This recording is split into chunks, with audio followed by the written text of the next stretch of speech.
Bonjour à tous, donc aujourd'hui je vous retrouve pour une nouvelle vidéo update lecture, donc c'est parti, j'ai lu un e-book qui est ici, donc c'est Si tu me veux, de Helena Hunting, alors c'est le deuxième tome de la série Tourès, Mad, je sais pas quoi, bref, Terror, j'en sais rien.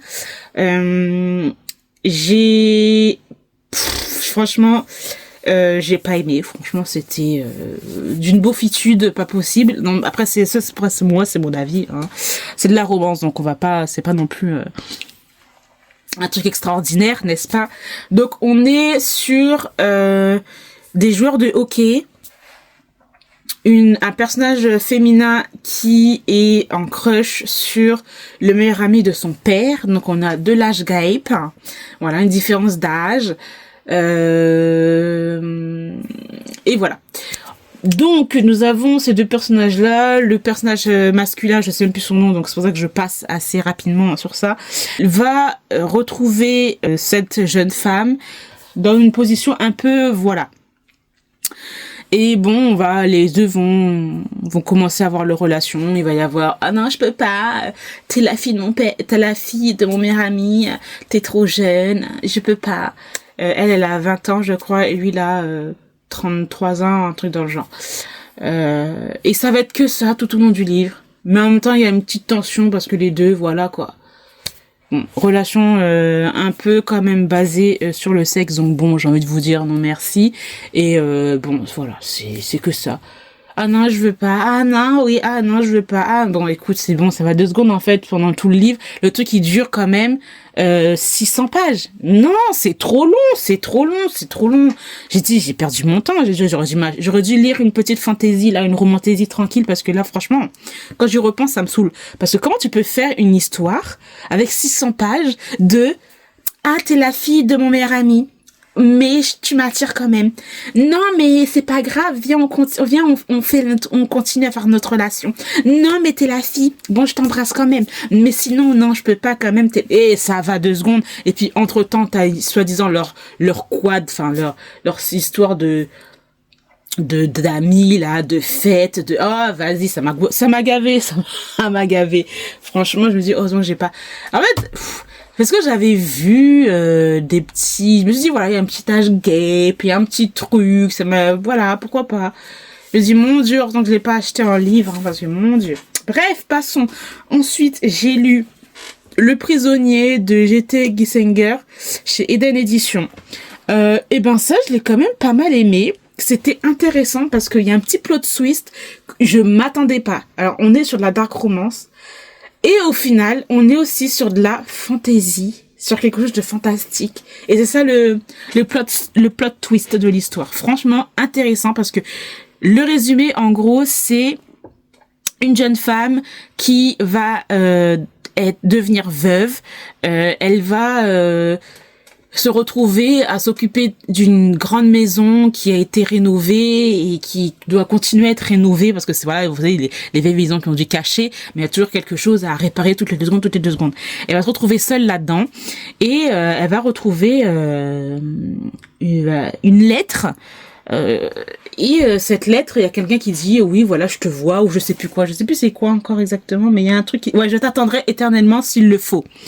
Voilà, en gros c'est ça, il y a une lettre, il y a marqué ça, et la lettre, elle voit l'adresse, ça vient d'une prison. Et donc, nous avons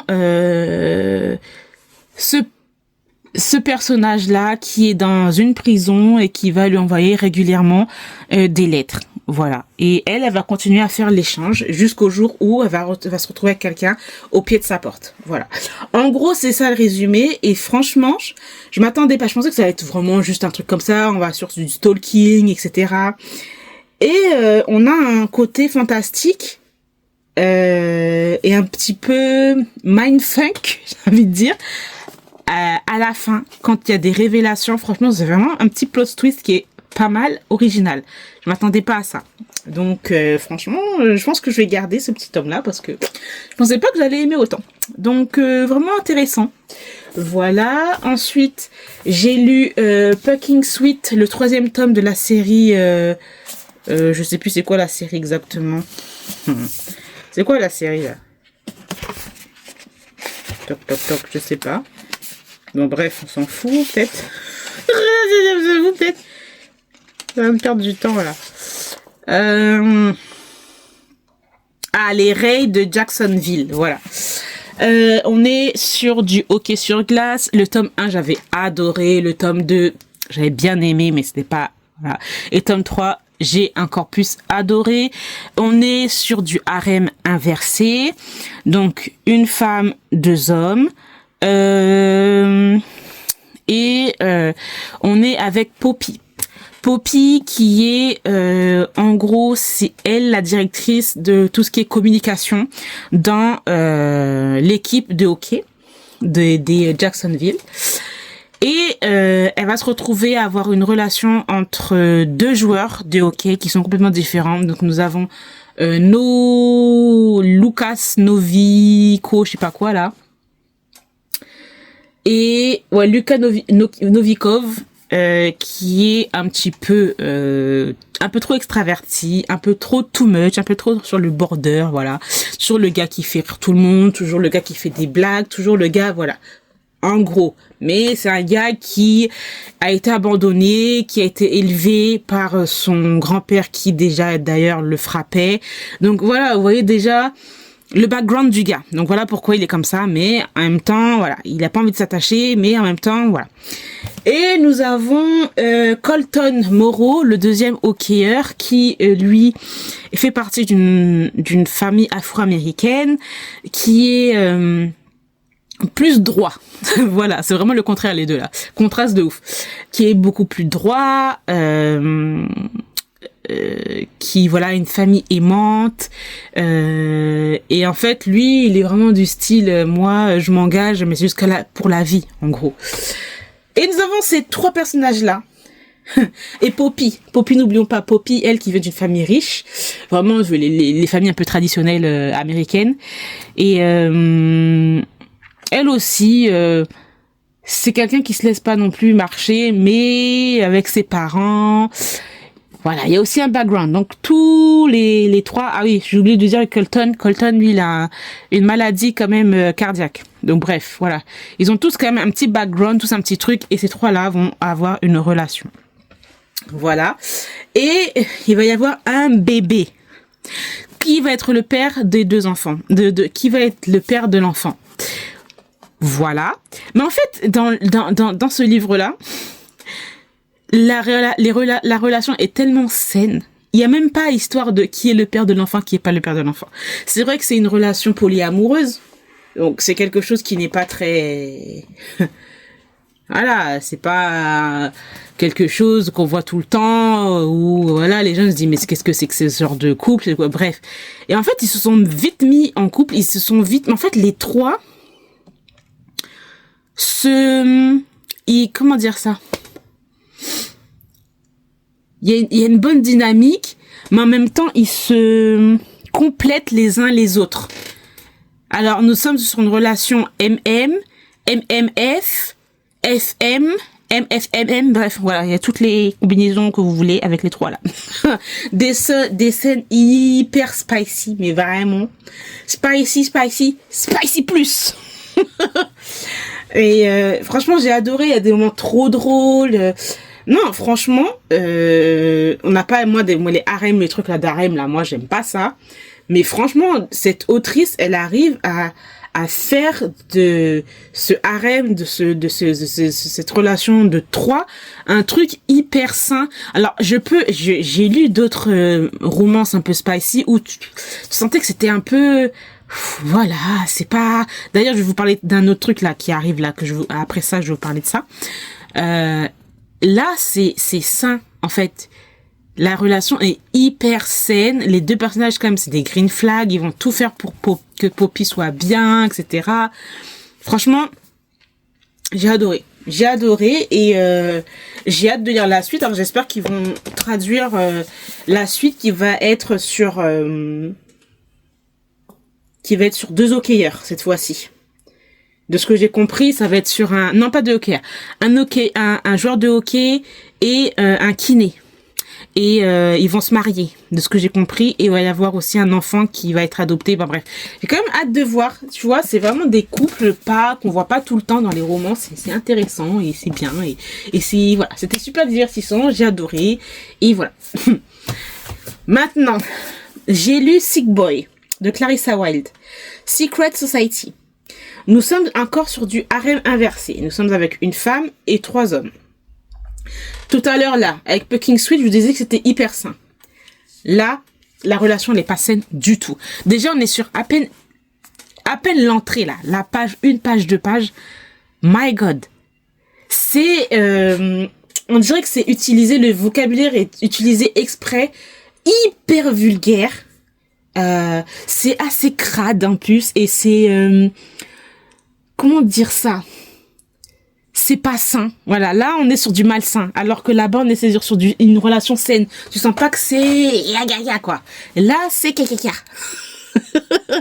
Parce qu'en fait, nous sommes avec Pénélope. Pénélope qui va, un soir, retrouver sa sœur. Malheureusement, sa sœur va se suicider devant elle. Et elle a vouloir se venger.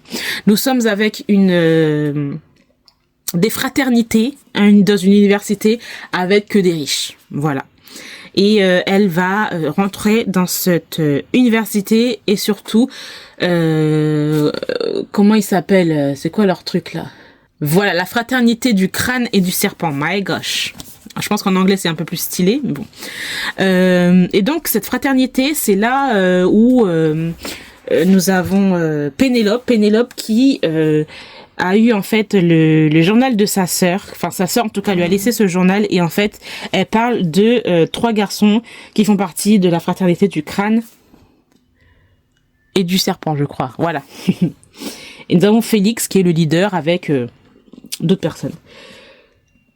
Nous sommes dans une relation mais tellement malsaine, on est dans un truc, tu vois que ça va hyper loin, c'est dégradant en fait, mais en même temps la meuf Pénélope, elle est aussi, elle aime bien, voilà. Bon, pourquoi pas, c'est son truc et tout, et les 3, franchement, je vous jure que des fois je me dis mais what the fuck, je lis mais je dis mais pourquoi parler comme ça en fait? Il y a vraiment des termes vulgaires, on la rabaisse, on l'insulte, j'ai même pas envie de vous dire les insultes qu'elle a, enfin, voilà.